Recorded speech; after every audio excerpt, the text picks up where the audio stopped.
I am so glad you are here. I'm Liz from Megas Books and Herbs, and welcoming in our Instagram friends. Let me get through there. There we go. Now everybody's on board. Yay! As I said, I'm Liz from Megas Books, and it is alive on Wednesday. Got those comments up, so keep them rolling. Hi, everybody. Let's start with what are we wearing? I gotta show off this gorgeous scarf from Jerry and her import business. She is retired, so we just send her checks periodically that help her in her retirement because we still have a lot of her stuff. Isn't she fun? So I love the glitters. I love the calm of the brown with that little pop of glitter. I also have a beautiful piece. I think this is Chris's jewelry. I think these make great gifts, as well as some of Tracy's treasures on my little fingies. So I've got two amethysts. You can see one's super dark and one's super light, but they're both faceted cut amethyst. I think that's just gorgeous. And on my pinkies, I've got a little lotus. This one's a wedding ring. It's on my right hand, but that's because my husband and I got married twice. Never divorced, just married twice. We just really like it. And on this side, I've got another fabulous stone ring. I love this one. And again, wedding, engagement, that kind of, that sort of stuff. So that's what I'm wearing today, which I love. What are we drinking? Oh, I've got a tea that I made from the herb wall with hawthorn and milk thistle and ashwagandha. And rose hips. I almost forgot the rose hips. I always throw in a little fruit, almost always throw in a little fruit just for the sweetness of it. But rose hips are supposed to be full of so many antioxidants and be good for you. I just love the stuff. And I don't know if you know, but it's super easy to make jam from rose hips. Because while I can't legally talk about the medicine over the counter, I can talk to you about cooking. And with dried seedless rose hips, so easy. You just get it damp with enough hot waters to bring it back to life, so to speak. Throw it in some kind of blender or use your immersion blender, get it all mixed up, and then suddenly you have jam. You can add a little honey or other sweetener to it if you want to. You can add, a lot of people like to add spices, so they'll add some powdered cinnamon, allspice, nutmeg, whatever it is they like. I'm partial to cardamom, so I'm most likely to put some cardamom in. But press it through a sieve just in case somebody missed a seed in that de-seeding process, because they're not fun to have in your mouth or in your stomach, your digestive system. But once you've done that, it thickens up just based on its own fiber content. Isn't that fabulous? So there's nothing to it really. A little boiling water, let it sit long enough to kind of wake back up in the water and get soft again, pliable. Throw it through a blender, throw it through a sieve. So simple. And now you've got these great gifts. We're going to talk a lot about gifts because I know it's the season. We're coming up on it.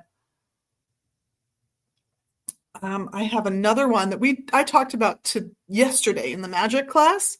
We're doing a more hands-on magic-y approach right now, and that's on Tuesdays at 11:15. We did these little intention ornaments, and this one I filled only a little bit so that I can keep filling it each year with a new intention so that I build on my growth as I go through life, which I really like that idea. But I wanted to let you guys know that I've brought up some of these ornaments from our classroom supplies and put them out on the sales floor so they are available. So you can come and grab one of these and get a few herbs and make ornaments for yourself, for others that are gorgeous, that if you maybe, I don't know, these are kind of a flexible plastic. If you took like a hot needle, you might be able to do some air holes, which would let a scent come out of it. That would be so cool. Little drop of essential oil plus your fragrant herbs. You're in business. That said, another great ornament to make is powder your cinnamon up and mix it with just enough applesauce to make a dough. Cut that out, let it poke a hole where you want the string to go through for your ornament. Let it dry. I've decorated them with just markers, like metallic markers. They look great. Done stars and spirals and all kinds of fun stuff. Just the stuff I have cookie cutters for or easy for me to cut out. Suns, moons, you name it. They smell great on the tree, they look great, and they make great gifts. Or at least a little tie onto a gift. It's something that you can put, like tie onto the bow of a gift. It's just that little bit extra to make people feel special. It's so easy. It's not a labor-intensive project. I love those. Another thing I think you can stick in bows when you're making gifts are the Fred Souls incense that we carry. Now, I do have more Fred Souls coming in finally, but know that they are putting an 8% tariff makeup charge basically on them. So the price is going up, sadly. But a stick or two of that through the ribbons and bows on a box that you're giving somebody as a gift, what a fantastic addition to a gift. Just like gild the lily, just that little bit, right? So I love that stuff. But I did bring in some things that I think would make good gifts. I have this beautiful chakra set. This is a stone set with a little selenite charging stone. That's a nice flat piece. And then each of these are aligned with each of the chakras. And as you can see, the symbol for each chakra is there. And for those of you who don't know, it would be read, oops, there we go, this way. This would be your root chakra, and up here would be the crown chakra. So the 7 basic chakras. We'll get into micro chakras another day. But I even like the cover it comes with. I just think it's a very pretty set. And somebody who likes stones and appreciates and works with the chakras, maybe they're a Reiki practitioner, just like chakras, this could be a great, wonderful gift for them. I have a one-of-a-kind piece. Used to have 2 of these, but one's gone. So $29.95. Look at this cool pillow. This is just the best little throw pillow. You know somebody who's got a nice, like purpley blue sofa, something this might go with. Oh, I think it would be fantastic. I also think we've got some gorgeous picture books that make lovely sets. So this is another one influenced by India. It's true because it's all Buddha. It's all the Buddha and some of Buddhist philosophies. But it's a gorgeous coffee table book, basically. Each open page will have a photo and the saying. So this one, for example, which is from the, will I say this right? Good question. Dhammapada. Happiness or sorrow, whatever befalls you, walk on untouched, unattached. Good advice for the holiday season, right? We have also brought out, and I love these Jerry's mittens. So you gotta look at these fabulous mittens. They are wool, so they're super warm. And I hear some of you going, oh no, not wool, itchy, itchy, itchy. No. Fleece lined. Fleece lined. You will never be itchy because of these, but they're super warm. They're super comfy. Most are plain mittens like this, and most of them are white, gray, and black. There's a few with a pop of color, and there are also a few that have the pop-off covers so you can have naked fingers if you need them, because these are obviously not things you can touch your phone through, so you would need that for this. But they're so warm. If you're going out sledding, for yourself, for your date, for your kids, I'd rather have these these mittens, to be honest, to most gloves, just to keep my little fingies warm. Another gift set that has just come in recently, and I did show it off, but I think this is from a local maker, and I think it deserves a second look, you guys. This is a fully made little gift kit. It's even got a to and from tag for you. You don't even have to think about that.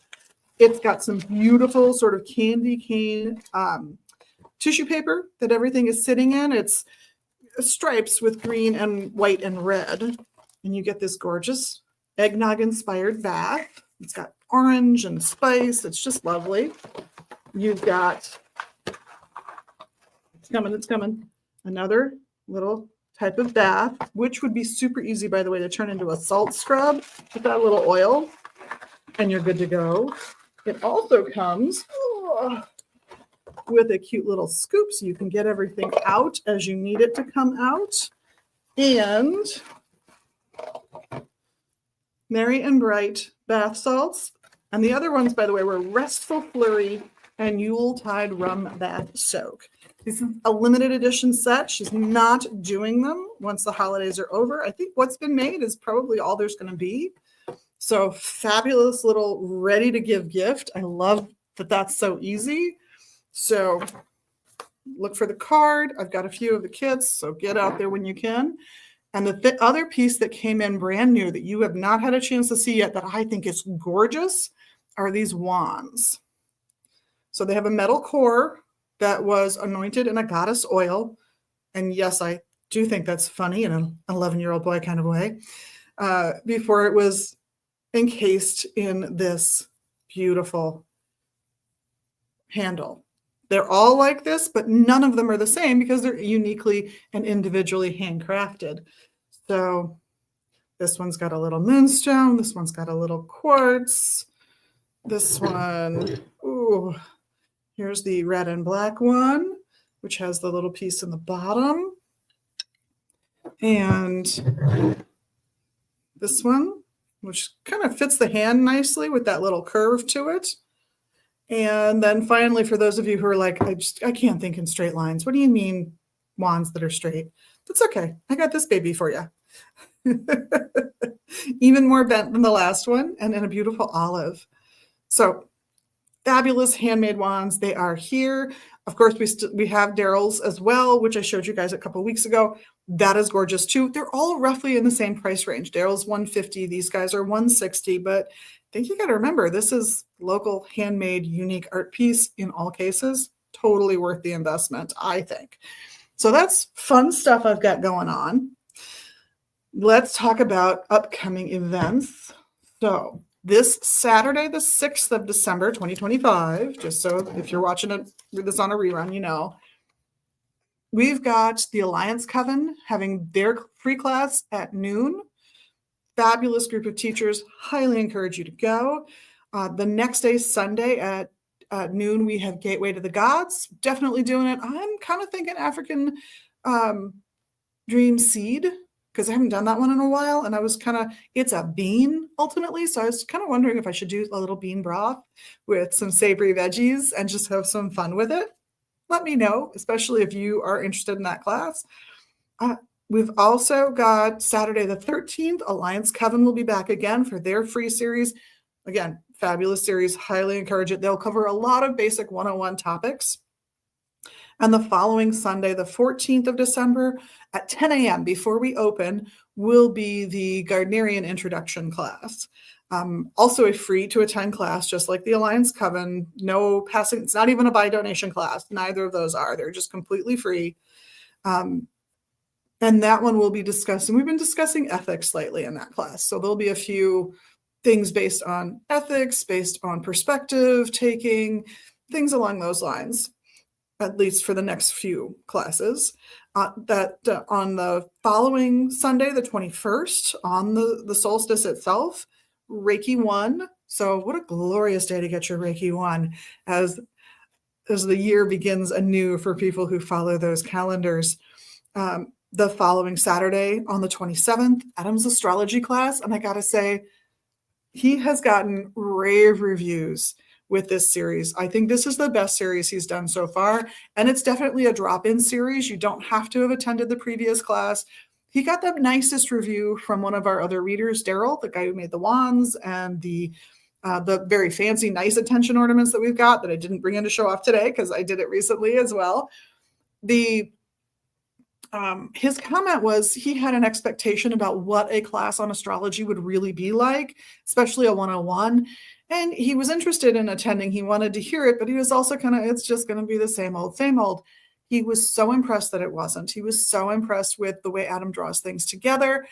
I can't say enough good stuff about this current series that Adam's offered on astrology. If you are interested in the stars at all, it's definitely worth checking out. It is a buy donation class. So when you are done, you can make a donation. Or if you have attended some and you already know he is all that and a Kit Kat, by all means, you can register online and make a payment or not. Make the donation when you attend the class or make it through the computer if you don't want to be bothered that day. What happens with that is it all gets pulled together, both physical donations as well as online payments. And then the teacher gets their cut, which is pretty good. And then the store, to pay for the space basically takes their cut. So it's all good. So that's Adam's class. What else have we got coming up? Oh yes. The next day on Sunday, the 28th of December, that Gardnerian 101 class at 10 a.m. before we open. So you kind of want to try and show up on time or call the store if you're late so that we hear you and let you in. And then at noon, there's a Reiki share. So if you get your Reiki 1, 2, or 3, and you just want to come and trade, it's a great experience to do that. Not just for the fact that you get to practice your Reiki and you get to receive Reiki, but also just for the camaraderie and the chit chat of multiple practitioners together. It's just fun. And then at 4 o'clock, SU is teaching the palmistry series.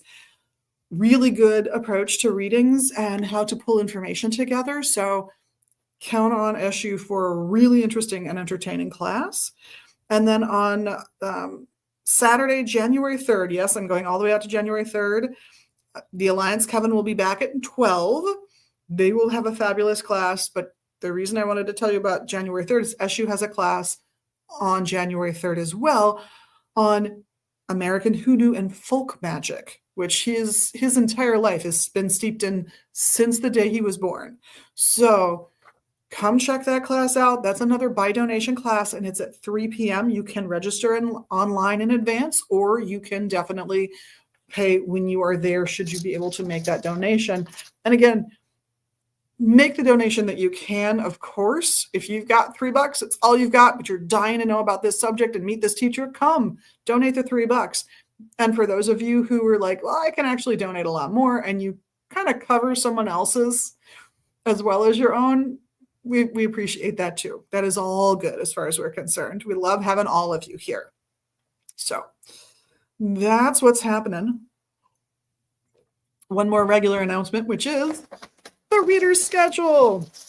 Oh, I bet that was very loud. Sorry, because the microphone is not on my computer. It's down on the table. Let me fix that. All right.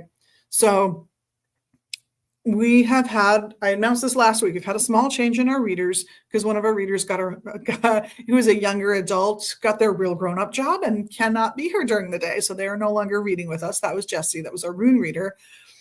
But today, Wednesday, SU will be here from noon to 6, fabulously.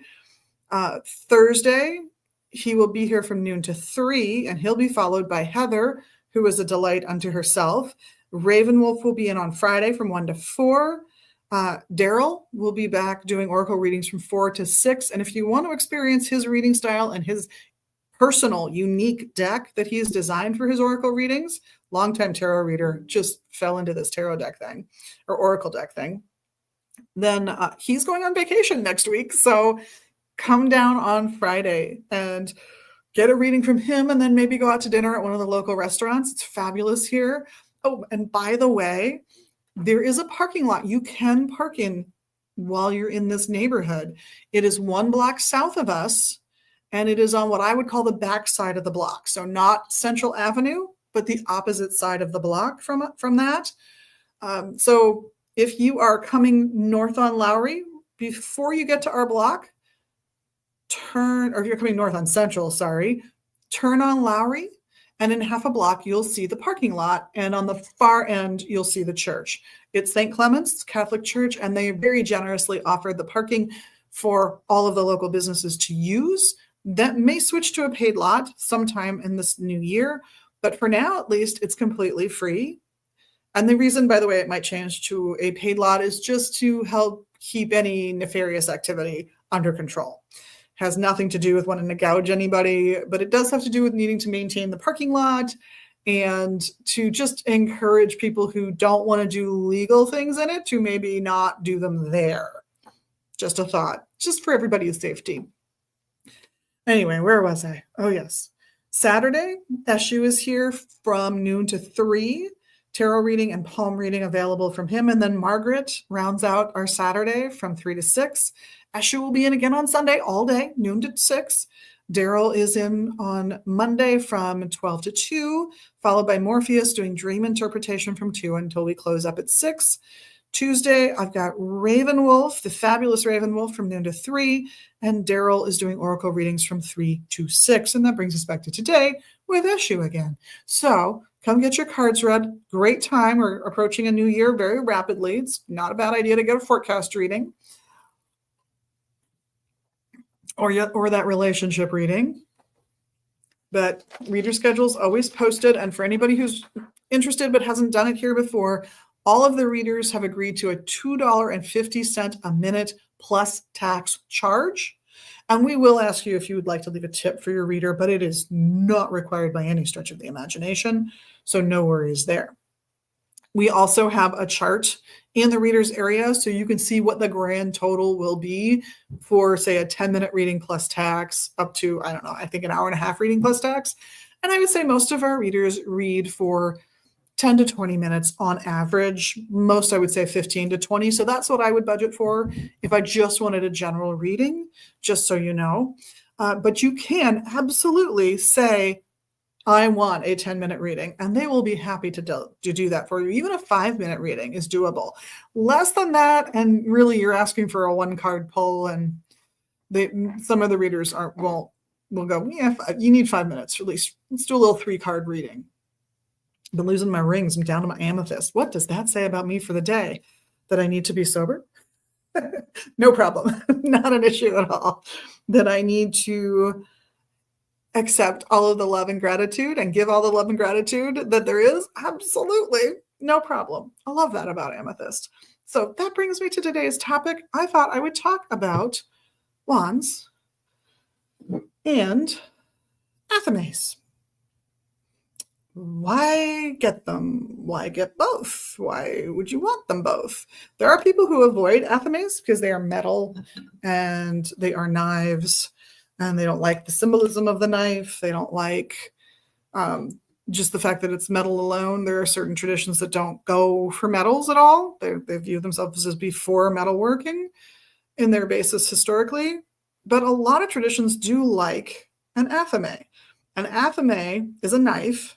I've got a big one here, so it's easy to see, with 2 edges. Both of these edges could be sharpened. You can see I'm touching them. They're not sharp. Most athames that are sold for this purpose are deliberately left dull. You can sharpen them as the owner if you would like, but they're left dull so that they're as safe as possible to be handled. I mean, I can't cut myself no matter how hard I press. So, but you are always welcome to sharpen these bad boys.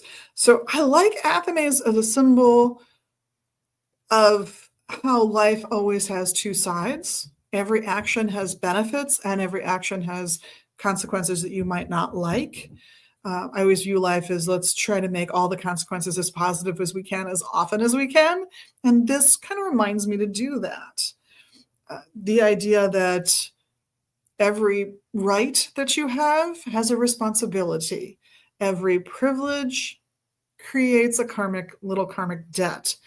This is why, for example, in much of the 20th century, in addition to the tax laws that helped reinforce it, the idea that a CEO would make more than, say, 5 times the line worker was rare, because that benefit they were getting for their excessive wealth was costing all of their employees by pushing their employees below a reasonable wage.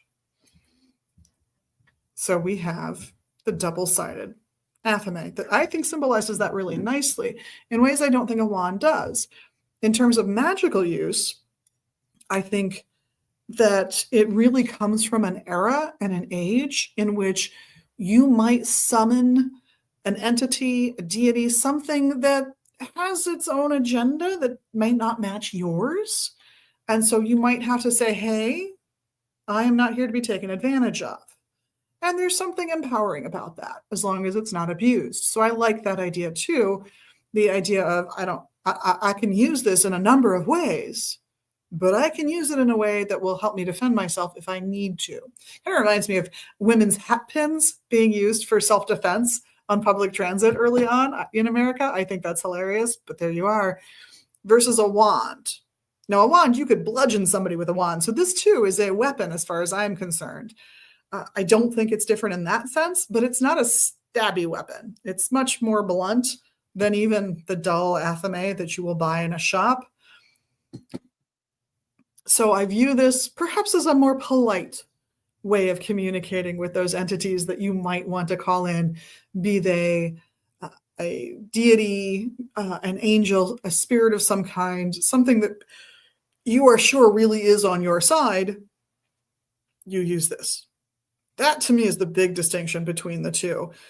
And how would I choose? Well, I'm going to choose based on comfort level, aesthetic.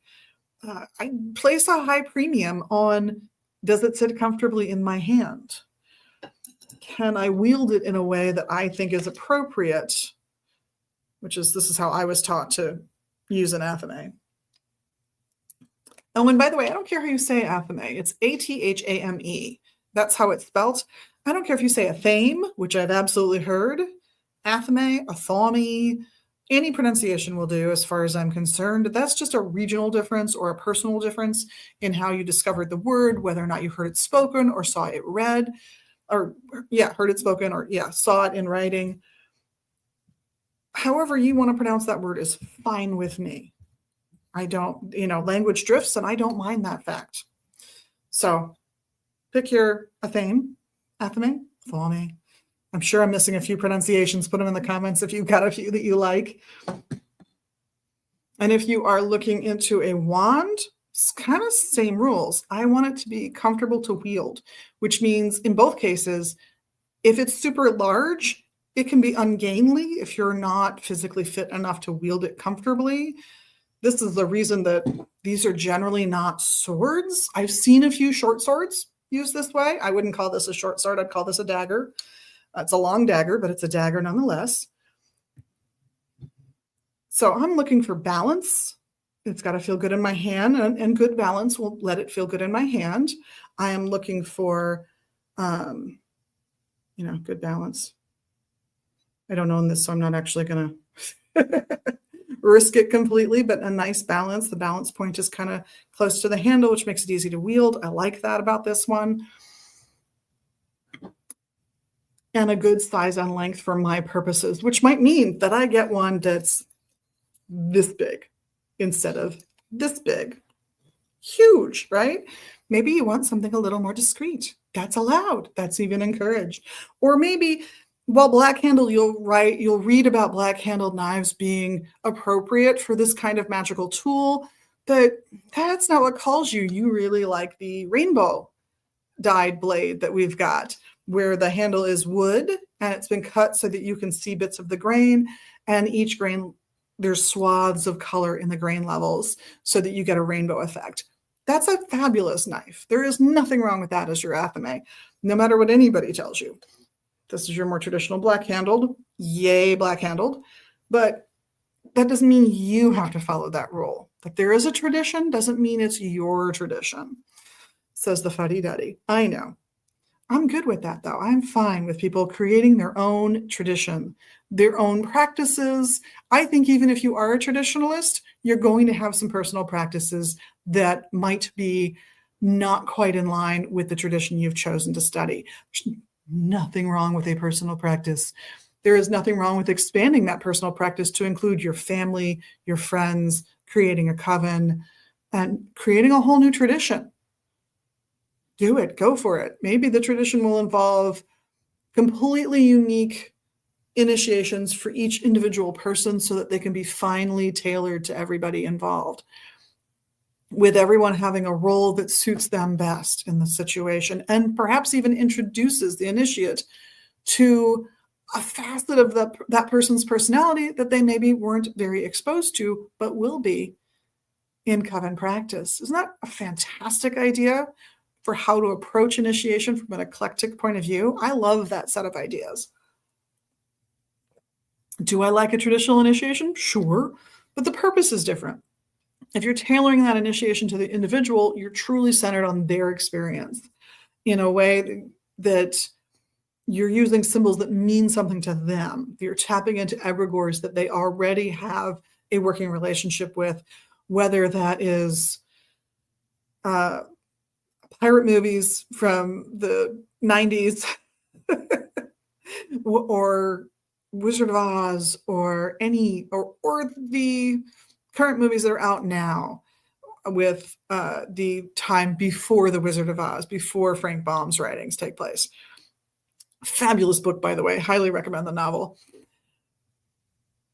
As opposed to the more traditional one, where really what you're doing is saying, well, we're going to give you exactly this stuff with exactly this language, more or less, as best we can, to see how you individually respond to it.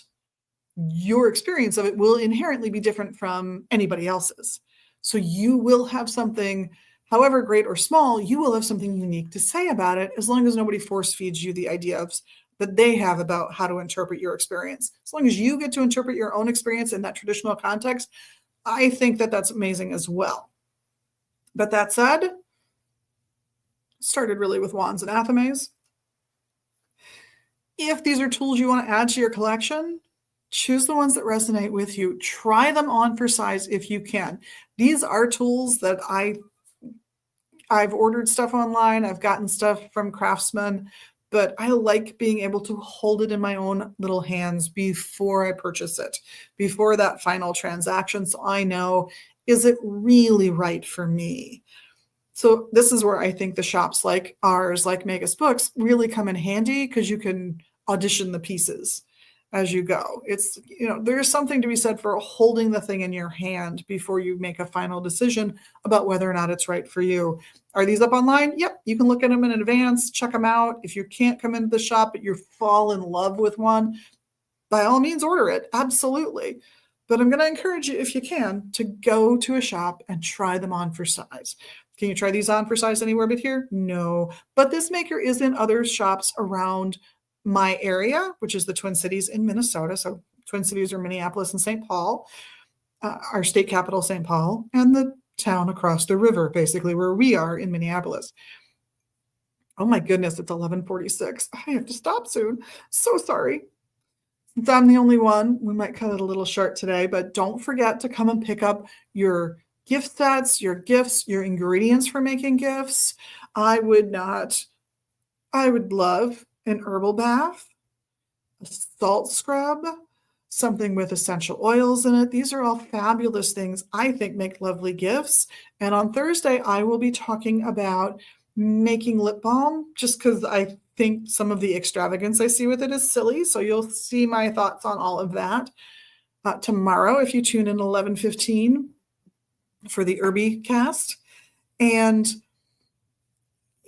come in, and even if what you really want is, I want to support this person's path in their magical and spiritual development, but I don't know what witchy herbs are, come in while I'm here. I'm here during the first half of the week, like Sunday through Wednesday for sure, and then kind of randomly for the rest of the week. But come in for sure. Let me know. I will get you a good collection from what we've got in stock of traditional witchy herbs. Or you're looking for something more hoodoo related. There are great herbs that really we learned about through hoodoo, not through Wicca, not through Western herbalism, not through American, not necessarily through what most people would think of as North American, which is often viewed through the lens of indigenous American herbal practices. This is more the hoodoo side. We're talking about really a true amalgam of multiple continents coming together to make new traditions in a new land, which I think is a fascinating journey. So come check out that hoodoo class with Eshu in January on Saturday the 3rd if you get a chance. But if what you're looking for is maybe just a collection of things or herbs or tools to help somebody else on their journey as a gift, come in. We can help you find the right stuff to put together a good gift, whether you're talking about a $15 budget or a $55 budget or a $500 budget. We certainly are seeing in the holidays a lot of small extravagances getting picked up, like the gift set, like the fabulous ready to go gift set. True luxury for your bath. They smell amazing, by the way. So come, we'll help you find the stones, the herbs, the other tools that you really might want for that gift for that person that you love and prize as a friend, a partner, a child, a parent, whomever. So in the meantime, I want to thank you on behalf of myself and the rest of the crew here at Magus Books in Minneapolis, as well as online at magusbooks.com. We look forward to seeing you here in the shop or on our website. We're loving all of you guys finding us out there, especially if you don't have access to this kind of shop. Double welcome to you, because wow, what a struggle you have then. But we want to thank you all for being your best magical you, and I look forward to chatting with you all soon. In the meantime, have a blessed week and get ready for those holidays. They're coming up fast, and hopefully we will all have at least some fun at them. Blessed be.